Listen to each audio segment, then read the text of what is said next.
Job chapter 1. There was a man named Job living in the land of Uz, who worshiped God and was faithful to him.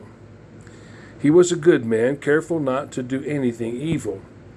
He had 7 sons and 3 daughters, and owned 7,000 sheep, 3,000 camels, 1,000 head of cattle, and 500 donkeys.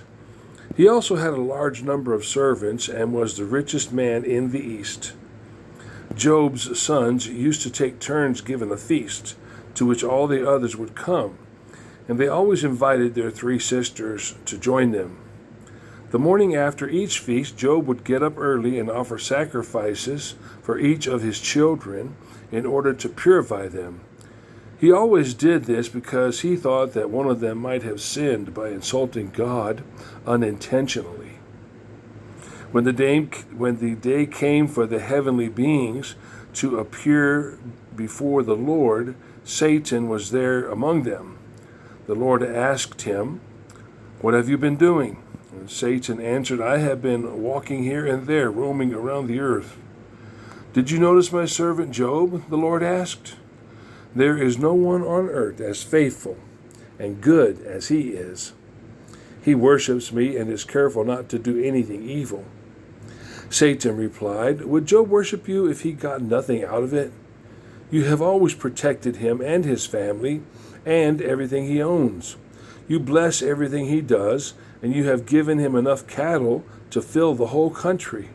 But now, suppose you take away everything he has, he will curse you to your face." "All right," the Lord said to Satan, "everything he has is in your power, but you must not hurt Job himself." So Satan left. One day, when Job's children were having a feast at the house of their oldest brother, a messenger came running to Job.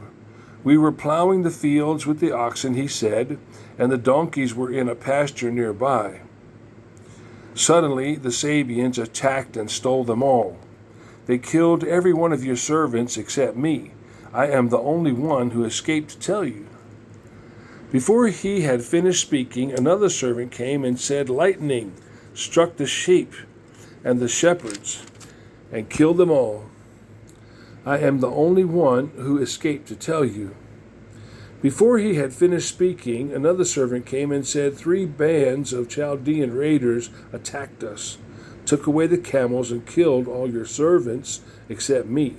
I am the only one who escaped to tell you." Before he had finished speaking, another servant came and said, "Your children were having a feast at the home of your oldest son. When a storm swept in from the desert, it blew the house down and killed them all. I am the only one who escaped to tell you." Then Job got up and tore his clothes in grief. He shaved his head and threw himself face downward on the ground. He said, "I was born with nothing, and I will die with nothing. The Lord gave, and now he has taken away. May his name be praised." In spite of everything that had happened, Job did not sin by blaming God. Chapter 2. When the day came for the heavenly beings to appear before the Lord again, Satan was there among them. The Lord asked him, "Where have you been?" And Satan answered, "I have been walking here and there, roaming around the earth." "Did you notice my servant Job?" the Lord asked. "Did you notice my servant Job?" the Lord asked. "There is no one on earth as faithful and good as he is. He worships me and is careful not to do anything evil. You persuaded me to let you attack him for no reason at all, but Job is still as faithful as ever." Satan replied, "A person will give up everything in order to stay alive, but now suppose you hurt his body. He will curse you to your face." So the Lord said to Satan, "All right, he is in your power, but you are not to kill him." Then Satan left the Lord's presence and made sores break out all over Job's body. Job went and sat by the garbage dump and took a piece of broken pottery to scrape his sores. His wife said to him, "You are still as faithful as ever, aren't you? Why don't you curse God and die?" Job answered, "You are talking nonsense. When God sends us something good, we welcome it. How can we complain when he sends us trouble? Even in all this suffering, Job said nothing against God. 3 of Job's friends were Eliphaz from the city of Teman, Bildad from the land of Shuah, and Zophar from the land of Naaman. When they heard how much Job had been suffering, they decided to go and comfort him. While they were still a long way off, they saw Job, but did not recognize him. When they did, they began to weep and wail, tearing their clothes in grief and throwing dust into the air and on their heads. Then they sat there on the ground with him 7 days and nights without saying a word, because they saw how much he was suffering. Chapter 3. Finally, Job broke the silence and cursed the day on which he had been born. O God, put a curse on the day I was born. Put a curse on the night when I was conceived. Turn that day into darkness, God. Never again remember that day. Never again let light shine upon it. Make it a day of gloom and thick darkness. Cover it with clouds and blot out the sun.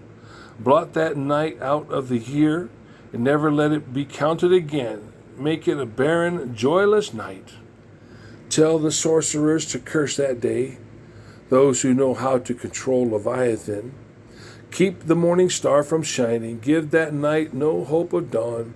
Curse that night for letting me be born, for exposing me to trouble and grief.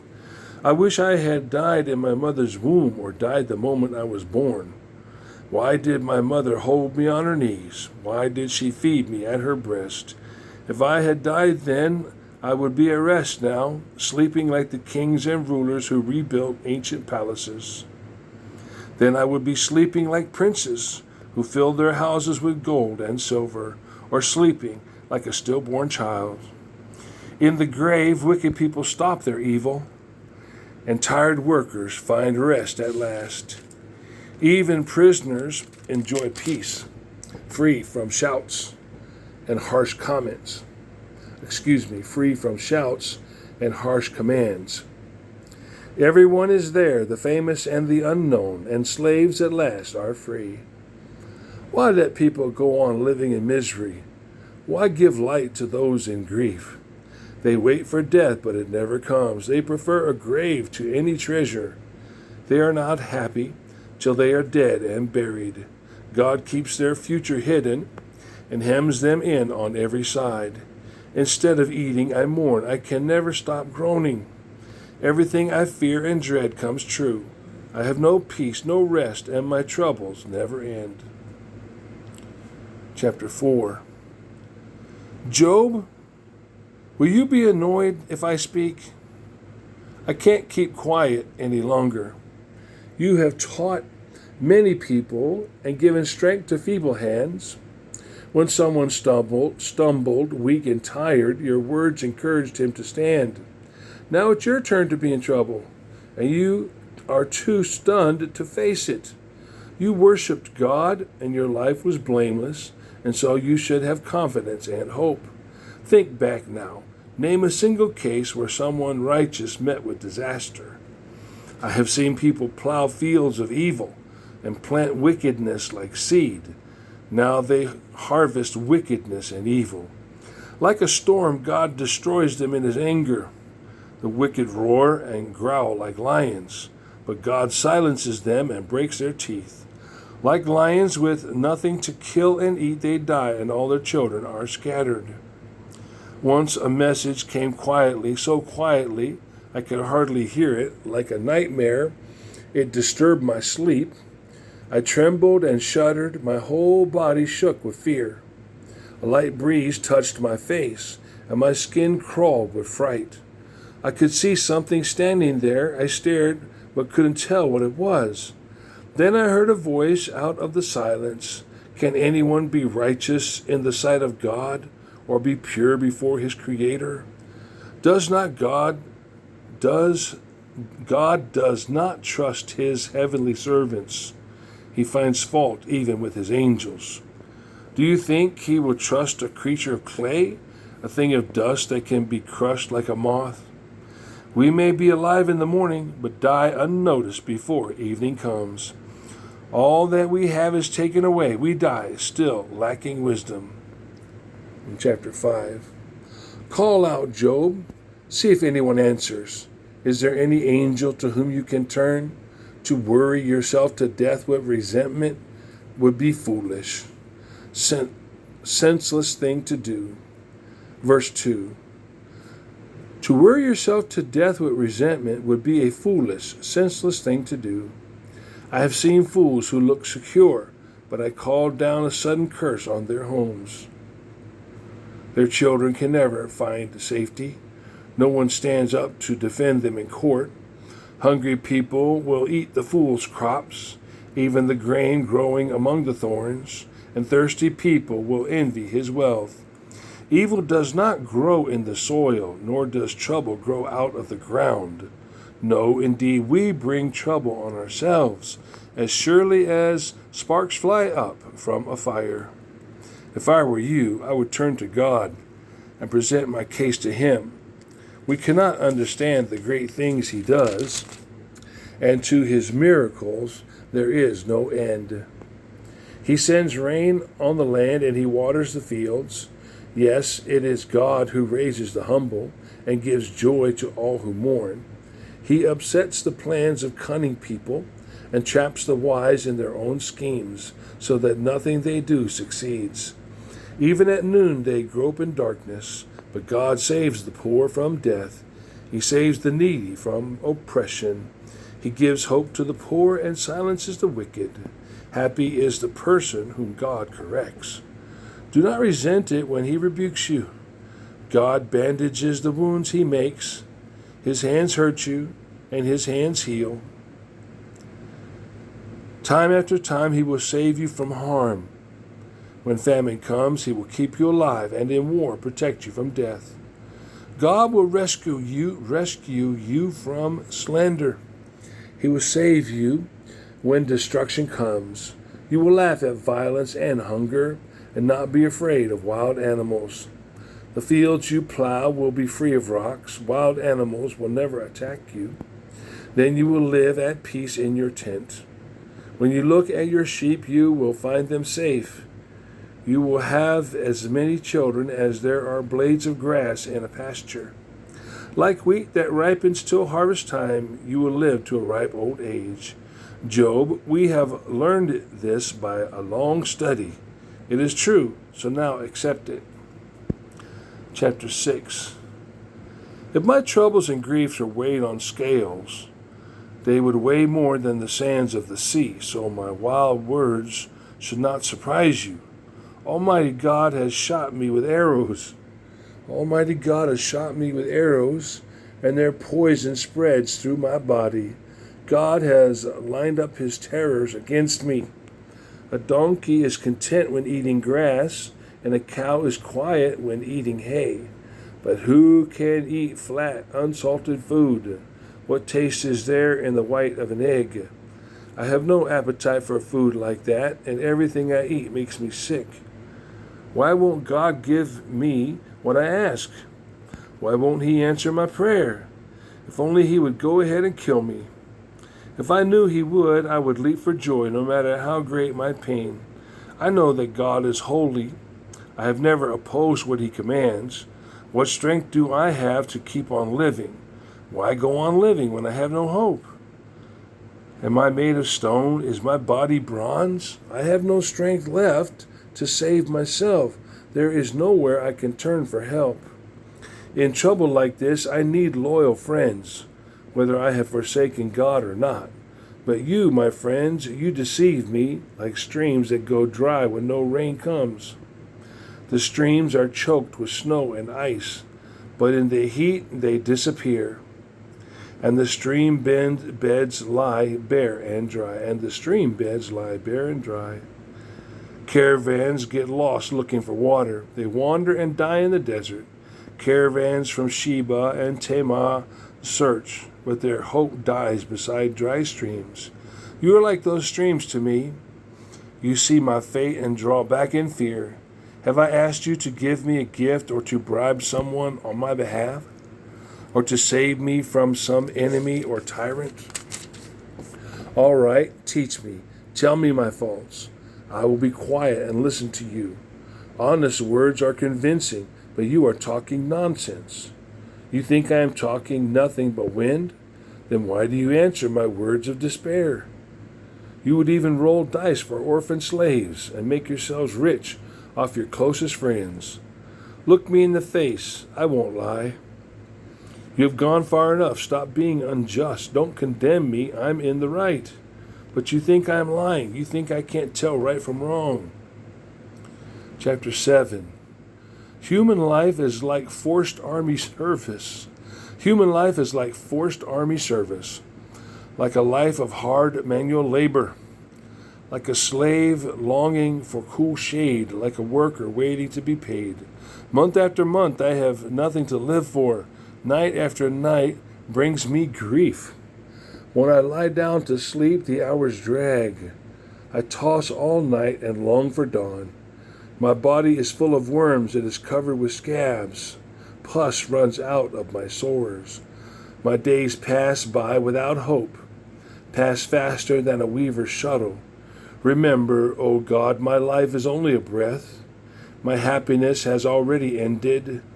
You see me now, but never again. If you look for me, I will be gone. Like a cloud that fades and is gone, we humans die and never return. We are forgotten by all who knew us. No, I can't be quiet. I am angry and bitter. I have to speak. Why do you keep me under guard? Do you think I am a sea monster? I lie down and try to rest. I look for relief from my pain. But you terrify me with dreams. You send me visions and nightmares until I would rather be strangled than live in this miserable body. I give up. I'm tired of living. Leave me alone. My life makes no sense. Why are people so important to you? Why pay attention to what they do? You inspect them every morning and test them every minute. Won't you look away long enough for me to swallow my spit? Are you harmed by my sin, you jailer? Why use me for your target practice? Am I so great a burden to you? Can't you ever forgive my sin? Can't you pardon the wrong I do? Soon I will be in my grave and I'll be gone when you look for me. Chapter 8. Are you finally through with your windy speech? God never twists justice.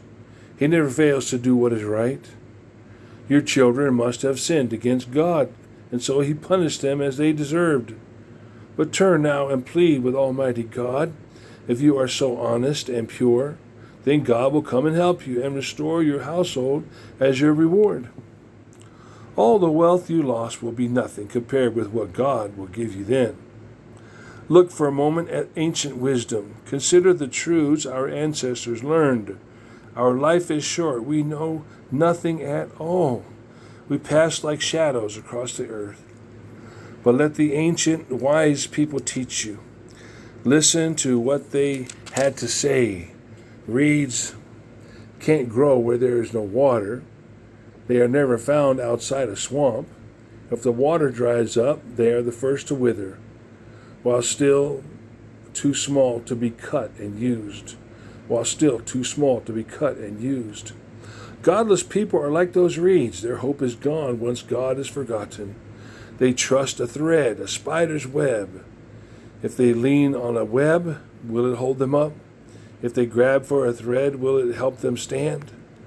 Evil people sprout like weeds in the sun, like weeds that spread all through the garden. Their roots wrap around the stones and hold fast to every rock. But then pull them up, no one will ever know they were there. Yes, that's all the joy evil people have. Others now come and take their places. But God will never abandon the faithful or ever give help to evil people. He will let you laugh and shout again, but he will bring disgrace on those who hate you, and the house of the wicked will vanish. Yes, I've learned all that before, but how can a human being win a case against God? How can anyone argue with him? He can ask 1,000 questions, that no one could ever answer. God is so wise and powerful, no one can stand up against him. Without warning, he moves mountains, and in anger, he destroys them. God sends earthquakes and shakes the ground. He rocks the pillars that support the earth. He can keep the sun from rising and the stars from shining at night. No one helped God spread out the heavens or trample the sea monsters back. God hung the stars in the sky, the Dipper, the Orion, the Pleiades, and the stars of the south. We cannot understand the great things he does, and to his miracles there is no end. God passes by, but I cannot see him. He takes what he wants, and no one can stop him. No one dares ask him, "What are you doing?" God's anger is constant. He crushed his enemies who helped Rahab the sea monster oppose him. So how can I find words to answer God? Though I am innocent, all I can do is beg for mercy from God, my judge. Yet even then, if he lets me speak, I can't believe he would listen to me. He sends storms to batter and bruise me without any reason at all. He won't let me catch my breath. He has filled my life with bitterness. Should I try force on God? Should I take him to court? Could anyone make him go? I am innocent and faithful, but my words sound guilty, and everything I say seems to condemn me. I am innocent, but I no longer care. I am sick of living. Nothing matters. Innocent or guilty, God will destroy us. When an innocent person suddenly dies, God laughs. God gave the world to the wicked. He made all the judges blind. And if God didn't do it, who did? My days race by, not one of them good. My life passes like the swiftest boat, as fast as an eagle swooping down on a rabbit. If I smile and try to forget my pain, all my suffering comes back to haunt me. I know that God does hold me guilty. Since I am held guilty, why should I bother? No soap can wash away my sins. God throws me into a pit with filth, and even my clothes are ashamed of me. If God were human, I could answer him. We could go to court to decide our quarrel. But there is no one to step between us, no one to judge, both God and me. Stop punishing me, God. Keep your terrors away. I am not afraid. I am going to talk because I know my own heart. I am tired of living. Listen to my bitter complaint. Don't condemn me, God. Tell me, what is the charge against me? Is it right for you to be so cruel, to despise what you yourself have made, and then to smile on the schemes of the wicked people? Do you see things as we do? Is your life as short as ours? Then why do you track down all my sins and hunt down every fault I have? You know that I am not guilty, that no one can save me from you. Your hands formed and shaped me, and now those same hands destroy me. Remember that you made me from clay, and are you going to crush me back to dust? You gave my father strength to beget me. You made me grow in my mother's womb. You formed my body with bones and sinews and covered the bones with muscles and skin. You have given me life and constant love, and your care has kept me alive. But now I know that all that time you were secretly planning to harm me. You were watching to see if I would sin so that you could refuse to forgive me. As soon as I sin, I'm in trouble with you. But when I do right, I get no credit. I am miserable and covered with shame. If I have any success at all, you hunt me down like a lion. And to hurt me, you even work miracles. You always have some witness against me. Your anger toward me grows and grows. You always plan some new attack. Why, God, did you let me be born? I should have died before anyone saw me. To go from the womb straight to the grave would have been as good as never existing. Isn't my life almost over? Leave me alone. Let me enjoy the time I have left. I'm going soon and will never come back, going to a land that is dark and gloomy, a land of darkness, shadows, and confusion, where the light itself is darkness. Chapter 11. Will no one answer all this nonsense? Will no one answer all this nonsense? Does talking so much make you in the right? Job, do you think we can't answer you? That your mocking words will leave us speechless? You claim what you say is true. You claim you are pure in the sight of God. How I wish God would answer you. He would tell you there are many sides to wisdom. There are things too deep for human knowledge. God is punishing you less than you deserve. God is punishing you less than you deserve. Can you discover the limits and bounds and the greatness and power of God? The sky is no limit for God, but it lies beyond your reach. God knows the world of the dead, but you don't know it. God's greatness is broader than the earth, wider than the sea. If God arrests you and brings you to trial, who is there to stop him? God knows which people are worthless. He sees all their evil deeds. Stupid people will start being wise when wild donkeys are born tame. Put your heart right, Job. Reach out to God. Put away evil and wrong from your home. Then face the world again, firm and courageous. Then all your troubles will fade from your memory like floods that are past and remembered no more. Your life will be brighter than sunshine at noon, and life's darkest hours will shine like the dawn. You will live secure and full of hope. God will protect you and give you rest. You won't be afraid of your enemies. Many people will ask you for help. But the wicked will look around in despair and find that there is no way to escape. Their one hope is that death will come. Chapter 12. Yes, you are the voice of the people. When you die, wisdom will die with you. But I have as much sense as you have. I am in no way inferior to you. Anyone knows all that you have said. Even my friends laugh at me now. They laugh, although I am righteous and blameless. But there was a time when God answered my prayers.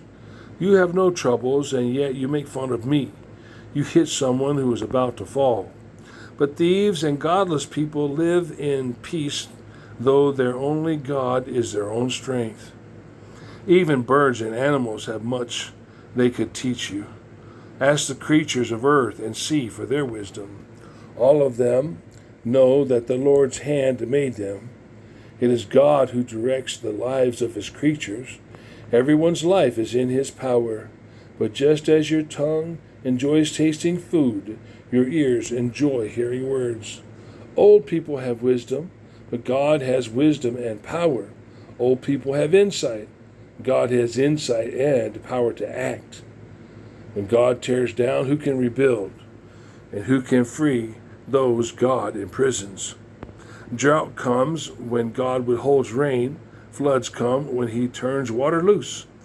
God is strong and always victorious. Both deceived and deceiver are in his power. He takes away the wisdom of rulers and makes leaders act like fools. He dethrones kings and makes them prisoners. He humbles priests and men of power. He silences those who are trusted and takes the wisdom of old people away. He disgraces those in power and puts an end to the strength of rulers.